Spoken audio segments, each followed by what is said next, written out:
And Taiwan now is supposedly in this, as you've covered so many times, what the United States pledges, what the Collective West pledges, and what it actually does are two different things. But nonetheless, it has been pledged that Taiwan will eventually get missiles for F-16 fighter jets. And that comes off of a $600 million plus military aid package to Taiwan.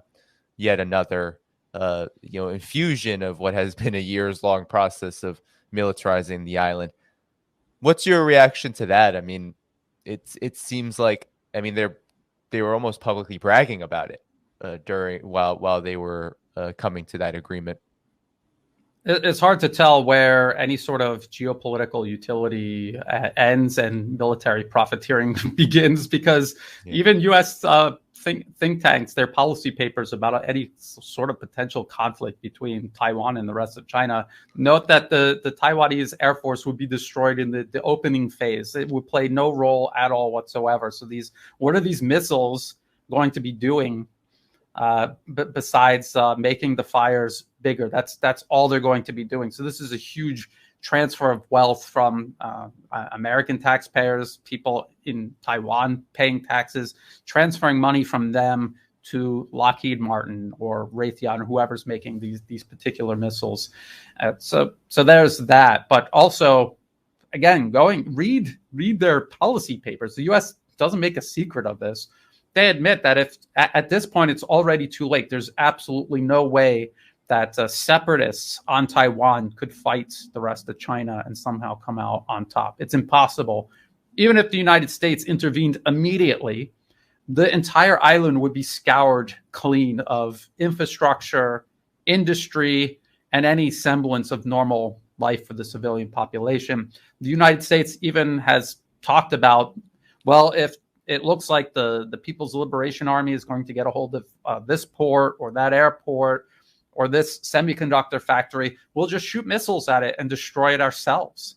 So they plan to completely sacrifice all of Taiwan. And why are they doing this? And we've talked about this before. Taiwan is on the path to inevitable, peaceful, mutually beneficial reunification with the rest of China. The U.S. knows this. They know time is on China's side. They know China's in no rush to do this. So they have a window of opportunity of spoiling that and making Beijing pay the highest price possible for that, and possibly precipitating a conflict where the U.S. believes maybe our economy is completely toast.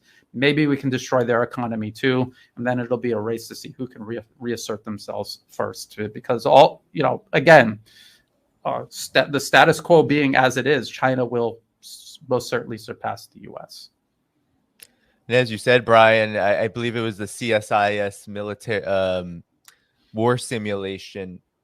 Yes. It was very outright open about how Taiwan indeed would end up becoming an essentially a completely and utterly destroyed territory, which would leave the people there literally starving. I believe that's what was being referenced, is that people would starve, and it would be a huge humanitarian catastrophe, and likely they were what you could hearken to is like a Yemen situation, right? The U.S. provide all that support for a war in Yemen, and it's become the worst humanitarian catastrophe. That's what awaits Taiwan, and they've already been kind of leading up to that too, Brian, because of the way that the U.S. has been dealing with China economically. So they have been targeting Taiwan's large semiconductor industry and trying to woo Taiwan to basically latch itself to the United States and cut itself off from China, which is in and of itself incredibly not only costly, but likely suicidal on the economic front. And then politically, we've seen changes happen on Taiwan with its regional government, semi-autonomous government. What's your, I guess, where do you feel like all that fits into this, what you were just speaking about?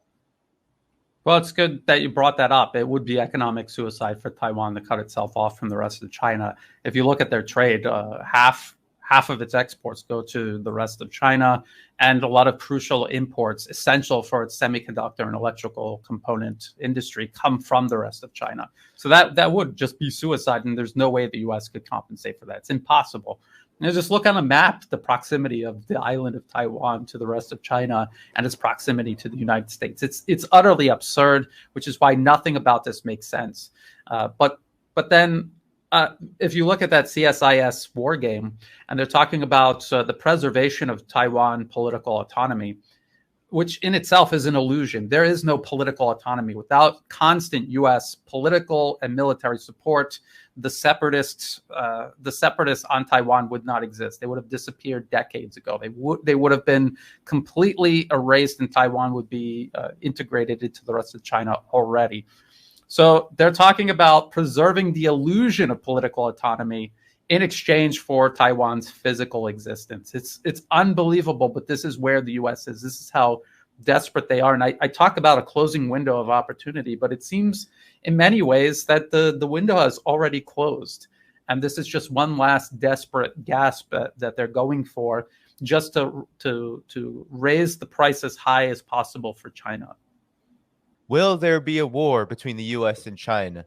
I mean, right now you have the U.S. getting really close to a war with Russia. I mean, it's much closer than it's ever maybe has been, even if we looked at the Cold War. Soviet Union and the U.S. came many times close to a direct war.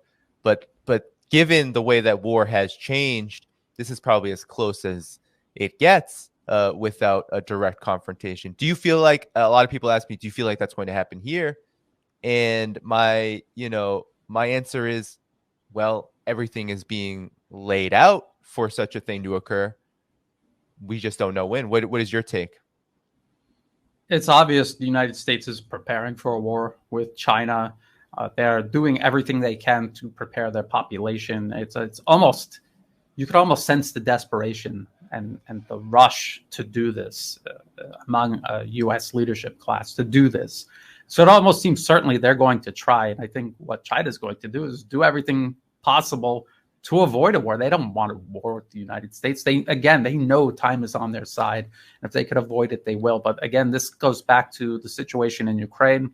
You have to create the physical conditions that make it physically impossible for the U.S. to do this, which is very hard. I mean, there's a lot of factors that play in China's to its benefit. The fact that they are on the other side of the ocean. The U.S. has to go on the other side of the Pacific Ocean to pick this fight with China, essentially. And the political landscape on Taiwan is changing. I don't know if it'll change fast enough, but it's changing in a sense where it would be very hard for the U.S. to point to Taiwan and say, this is our justification for war. When the last local election, they rejected the separatist Democratic Progressive Party. So if that keeps going in that direction, then who knows? But then again, like I said, this is the end of the road for U.S. hegemony. And when they're this desperate, they're extremely dangerous and unpredictable. So it's almost impossible to tell how far they will go.